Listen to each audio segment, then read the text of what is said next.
嗱，呢一卷呢係一卷普通嘅遮蓋膠紙。咁我問一問各位，大家覺得遮蓋膠紙除咗用嚟遮蓋之外，仲可以做啲乜呢？遮蓋膠紙咪就係用嚟做呢個遮蓋分析咯，仲可以做啲乜啊？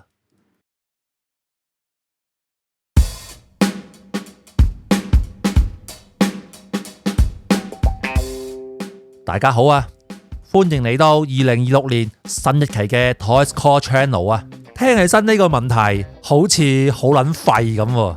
Anyway 啦，嗱，上期呢我分享咗好多膠板製作搭建嘅小技巧，而我對零件嘅每個邊緣都做咗絲面嘅銳化處理嘅。咁對於一個完全新手嘅我嚟講，我要點樣先至可以做出咁多咁工整而咁複雜嘅絲面嘅銳化呢？所以今期呢，我哋會借助遮蓋膠紙嚟去做呢個輔助嘅絲面銳化打磨。我揾咗一個比較有代表性嘅零件嚟去做示範，唔單單會做呢個斜面嘅銳化打磨，包括斜面下方嘅呢啲咁窄嘅絲面，仲有呢啲干涉嘅位置，全部都會借助遮蓋膠紙嚟去完成。就算你再試波啊，都可以輕鬆搞掂啊！甚至最後同佢再添加一啲細節，從咁樣變成咁樣，全數組冇用過任何膠板，冇上色㗎，都幾適合數組黨㗎。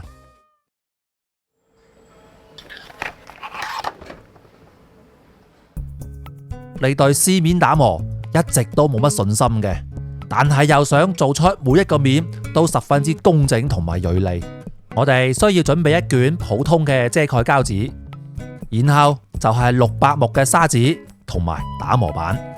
點解要用600目？我稍後會再說明。呢個零件其實都幾有代表性嘅，佢分成咗前後兩個部分。以呢個部分為例，我要將呢個零邊做出對稱而且銳利嘅效果。講真，你冇一定嘅打磨功力，徒手係好難做得好嘅。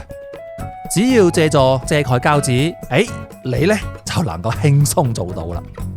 其實就係用呢個遮蓋膠紙為佢做出一個打磨嘅限位，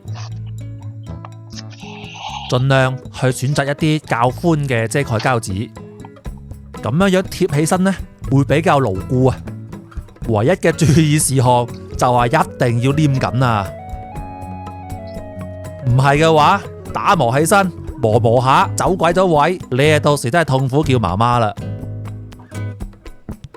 再用600目砂紙打磨，唔用太粗嘅目數，係因為佢嘅切割速度呢冇咁快，會比較好觀察，亦都冇咁容易將呢個遮蓋膠紙磨壞。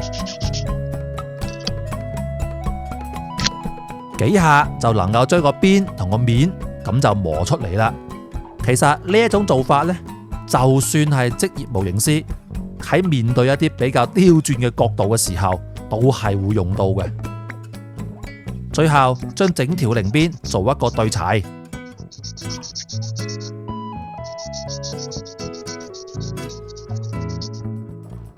再將四周嘅邊緣呢拉平。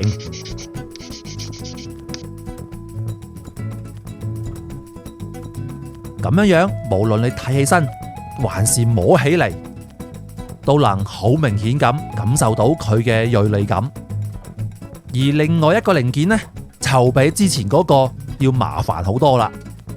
佢有好幾個轉接面，而且上面仲有塑膠，仲要係左右對稱。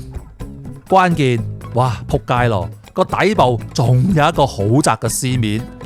新仔好難搞喎。Anyway， 仲係用翻遮蓋嘅方式。呢度呢有上下兩個面，咁下面嘅絲面呢，暫時我哋先唔好理佢住。磨呢啲咁嘅寬面啊，我哋要用大一啲嘅打磨板，盡可能將整個面呢都能夠覆蓋得到，打磨起身就會更加均勻。一定要謹記，一邊磨一邊觀察，直到整個表面拉平為止。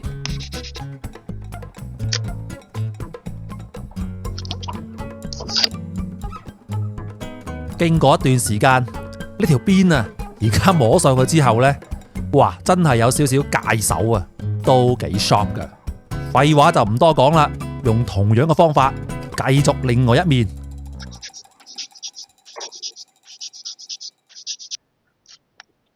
哇 ，sharp 到啊！甚至好似呢啲咁刁鑽嘅位置，都唔使驚啊！同樣用遮蓋限位嘅方法，直接將佢打磨拉平。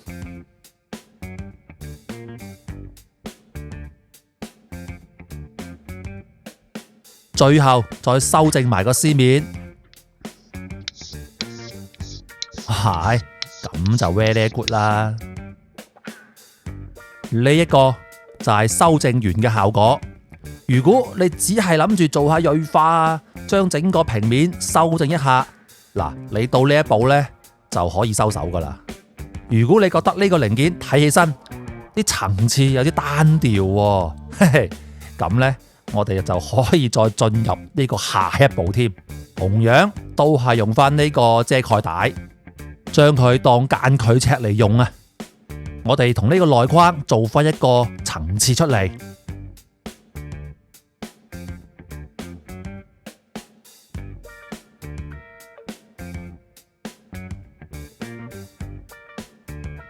大概定好晒啲位置之後，用黑線膠帶刻出整體嘅輪廓。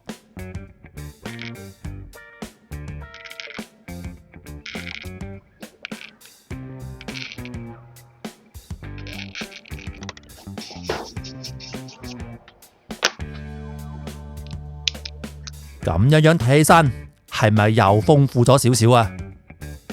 如果你覺得太平冇立體感啊，唔緊要，再嚟下一步。呢度呢就會用到我哋上一期講到嘅寬口推刀，再雕刻一下，將四個邊全部再鏟低一啲，最後再打磨平整。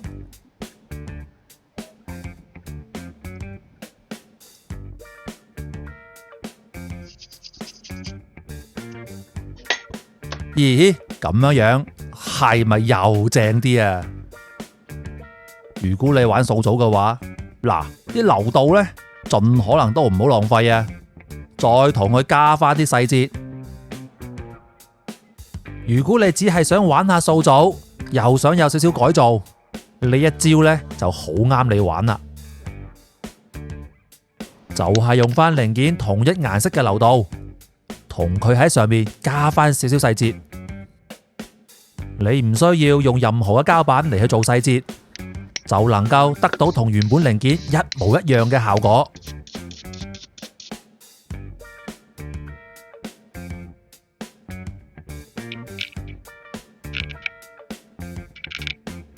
好啦，OK，搞掂收工。咁最後呢，我哋嚟做個簡單嘅小結啦。其實啊，好多時候你只要換一個思路，看似複雜嘅嘢，其實並唔係話咁難嘅啫。如果喺今期影片裏面你有任何嘅疑問，可以喺評論區裏面留言俾我，我會盡快回覆噶。好啦，今期內容呢又差唔多啦。如果呢條影片對你有少少幫助嘅話，麻煩俾個 like 我啊！更加有意思嘅內容同埋工具，我哋下次再講啦，拜拜。